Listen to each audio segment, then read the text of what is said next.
Bonjour les gars, aujourd'hui j'ai voulu faire une vidéo séparée concernant les moyens de communication ici en Chine. Alors pour les moyens de communication, partout dans ce monde c'est le numéro de téléphone, n'est-ce pas? Alors je disais dans l'autre vidéo que si c'est possible de faire un roaming avant que tu ne viennes, ça sera le plus avantageux et le plus facile pour toi. Mais si ce fait que tu fais pas un roaming et tu veux payer, tu viens sur place en Chine pour te faire une carte. Alors pour des séjours courts, par exemple pour un mois, il y a une carte que tu peux payer qui coûte 100 yuan.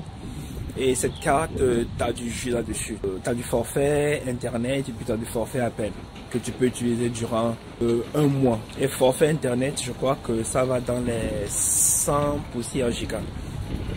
Donc assez suffisant pour toi de communiquer.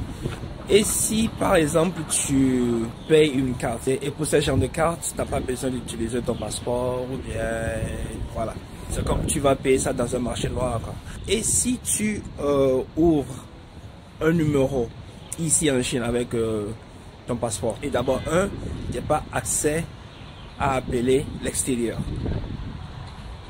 Toutes les communications que tu feras avec cette carte SIM, ce sont les appels intérieurs, à l'intérieur de la Chine, je vais dire.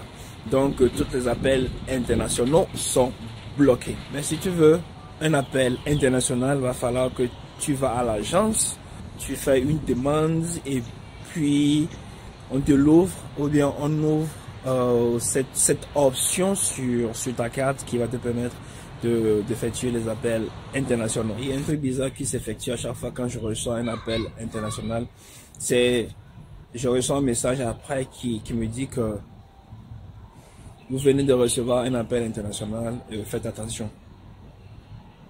Alors, je peux dire que c'est carrément interdit. Tu vois un peu. Et c'est un truc à tenir compte de si tu viens ici en Chine.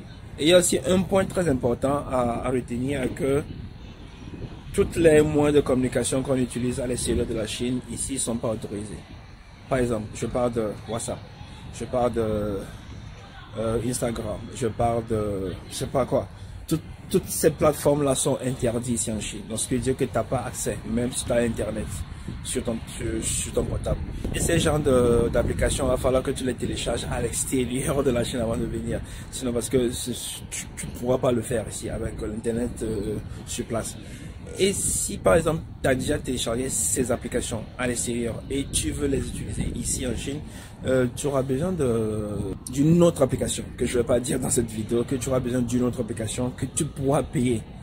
Et que tu peux payer ça en ligne. Et puis il y a beaucoup de services qui vendent ces genres d'applications. Il y a d'autres qui sont gratuits, il y a d'autres qui sont payantes. Et ici, il y a des places, il y a des marchés noirs où tu peux payer ces applications qui pourront te permettre d'utiliser toutes ces applications que, par exemple, WhatsApp, et puis Messenger, et puis tout ça, quoi, tu vois, ici, à l'intérieur. Alors, voilà. Et je ne sais pas si j'ai tout couvert concernant les moyens de communication ici en Chine.